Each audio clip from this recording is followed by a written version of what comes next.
રાજુના લગ્ન લગભગ 1 વર્ષ પહેલાં રેખા સાથે થયા હતા. રાજુ સાથે લગ્ન કર્યા બાદ તે તેની સાથે મુંબઈ આવી ગઈ હતી. રાજુ કામમાં ખૂબ જ વ્યસ્ત હતો, પણ જ્યારે પણ તે ઘરે આવતો ત્યારે તે હંમેશા રેખાના પ્રેમમાં રહેતો અને તેણે ક્યારેય એવું થવા ન દીધું કે તે ઘરમાં ઓછો સમય વિતાવે છે. રાજુએ રેખાનું ખૂબ જ ધ્યાન રાખ્યું. ઘરના કામમાં પણ મદદ કરતો. તેને જે પણ જોઈતું તે કહેતી તરત જ લઈ આપતો. એક દિવસ રેખા સ્નાન કરી બાથરૂમમાંથી બહાર આવી રહી હતી ત્યારે તે લપસીને પડી અને તેના પગનું હાડકું તૂટી ગયું. ડૉક્ટરે તેના પગ પર પ્લાસ્ટિક લગાવ્યું અને તેણે 2 મહિના સુધી પથારીમાંથી ઉઠવાની ના પાડી. ઘરે આવ્યા પછી રેખાએ રાજુને કહ્યું, હું મારી માને 1 મહિના સુધી અહીંયા બોલાવી લઉં. રાજુ બોલ્યા, આપણું ઘર નાનું છે, તારી માં એમાં કેવી રીતે એડજસ્ટ થશે? રેખાએ કહ્યું, એ બધું મારા પર છોડી દો, આપણે ત્રણેય અહીંયા સૂઈ જઈશું. રાજુએ થોડીવાર વિચારીને કહ્યું, ઠીક છે. થોડા દિવસોમાં રેખાની માં રાજુના ઘરે આવી. રાત્રે ત્રણેય જમીન પર પથારીને તેના પર સૂઈ ગયા.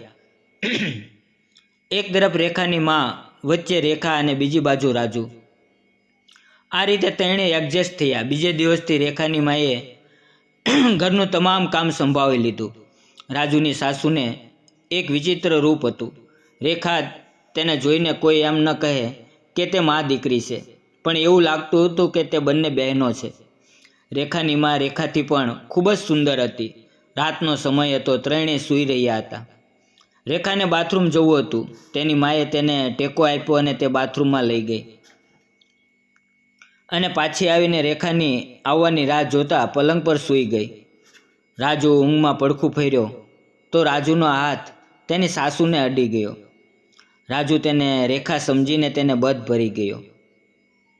રાજુના મજબૂત હાથને દબાવવાથી સાસુને એક વિચિત્ર આનંદ થયો અને ધીમે ધીમે તે પણ રાજુની બાજુ ખસવા લાગી. રાજુ હરકત કરી રહ્યો હતો અને તે નશામાં આવી રહી હતી.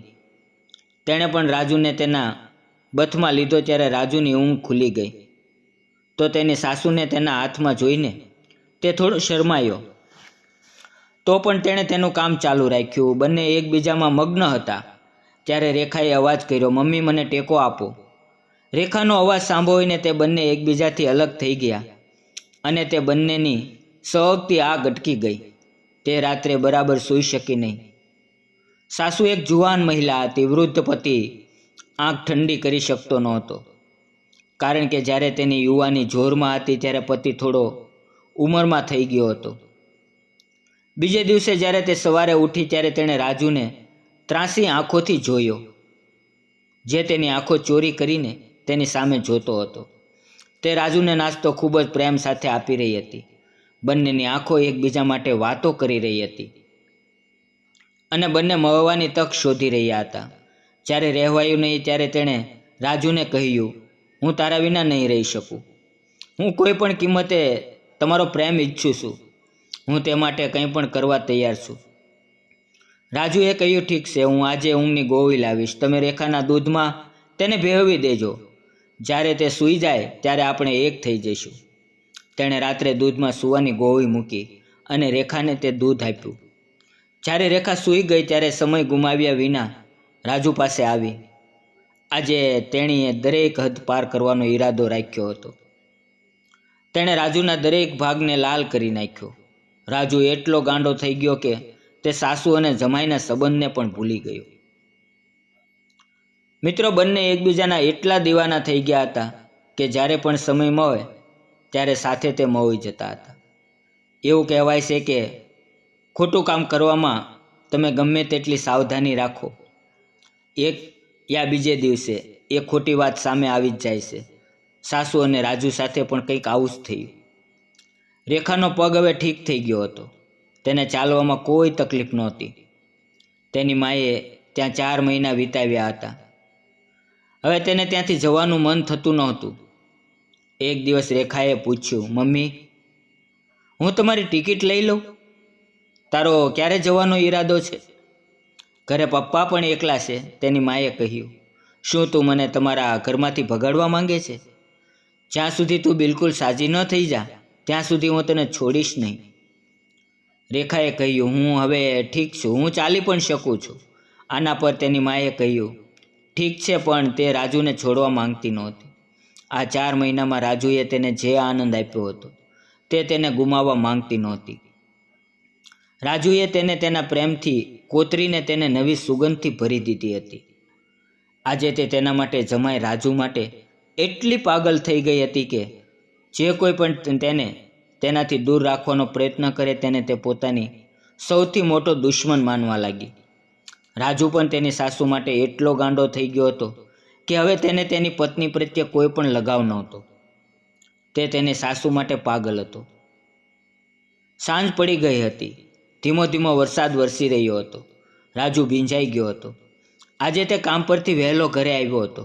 તેણે ઘરની ડોલબેલ વગાડી. સામે સાસુ ઊભી હતી.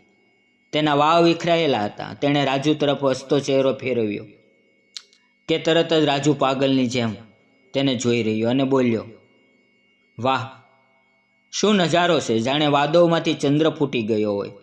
રાજુ અંદર આવ્યો. તેણે કપડાં સાવ ભીંજાઈ ગયા હતા. સાસુએ કહ્યું, ઝડપથી કપડાં બદલો, નહીંતર તમે બીમાર પડી જશો. રાજુએ આજુબાજુ જોયું. રેખા ત્યાં નહોતી. તેણે ત્યાં જ તેના કપડાં બદલવાનું શરૂ કર્યું. બંને એકબીજાનો પ્રેમ મેળવવા તલપાપડ બની ગયા. તેણે ઉતાવળમાં ઘરનો દરવાજો બંધ કરવાનું વિચાર્યું પણ નહોતું.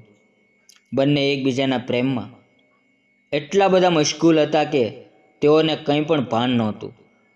તે દરમિયાન રેખા ત્યાં આવી પહોંચી. દરવાજાને ધક્કો મારતા જ અંદર જોતા જ તેના હોશ ઉડી ગયા. રેખાએ તેની માને બૂમ પાડી, તમને મારું જ ઘર મળ્યું હતું આ બધું કરવા? શું તને શરમ નથી આવતી કે તારા પોતાના જમાઈ સાથે ગેરકાયદેસર આ બધું? પછી રેખાએ રાજુ પર આકરા પ્રહારો કરતા કહ્યું, તમારી મા જેવી સાસુ સાથે આ બધું કરતાં શરમ આવવી જોઈએ. આટલું કહી રેખા તેના પિતાને બોલાવવા જતી હતી.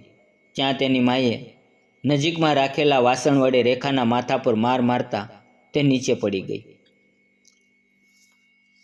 રાજુએ તરત જ રેખાના હાથમાંથી ફોન છીનવી લીધો અને તેનું ગળું દબાવવાનું શરૂ કર્યું. તેની માએ રેખાના હાથ પગ પકડી રાખ્યા અને બૂમો પાડવા લાગી, રાજુ, તેને મારી નાખ. તે જીવતી હોય ત્યાં સુધી આપણે એક નહીં થઈ શકીએ. જો તે જીવતી રહેશે તો આપણી વાસ્તવિકતા બધાની સામે ખુલશે. અને તે પછી રાજુ અને સાસુએ રેખાને પતાવી દીધી. રેખાની લાશ ઘરમાં પડી હતી. તેને જોઈને બંને ચિંતામાં પડી ગયા કે હવે શું કરવું અને પોલીસથી કેવી રીતે બચવું. શરીરની તરત छिपाવવા માટે બંનેને પોતાના સંબંધમાં શરમ તો ન રાખી, પણ એક માએ પોતાની જ પુત્રીને તેના ગેરકાયદેસર સંબંધના કારણે મારી નાખી. પણ મિત્રો, આપણે ગમે તેટલું છુપાવો તે બહાર આવે જ છે. અને આખરે રાજુને અને તેની સાસુને પોલીસ પકડીને લઈ ગઈ, કેમ કે ગુનો ગમે ત્યારે હાથમાં આવે છે અને આનું પરિણામ સારું આવતું નથી. સંબંધને પણ કોઈ મર્યાદા હોય છે, તે આપણે જાળવવી જોઈએ. મિત્રો, આવી મજેદાર કહાની સાંભળવા માટે વિડીયોને લાઈક કરો, ચેનલને સબસ્ક્રાઈબ કરો. ફરી મળશું આવતીકાલે. ત્યાં સુધી આવજો.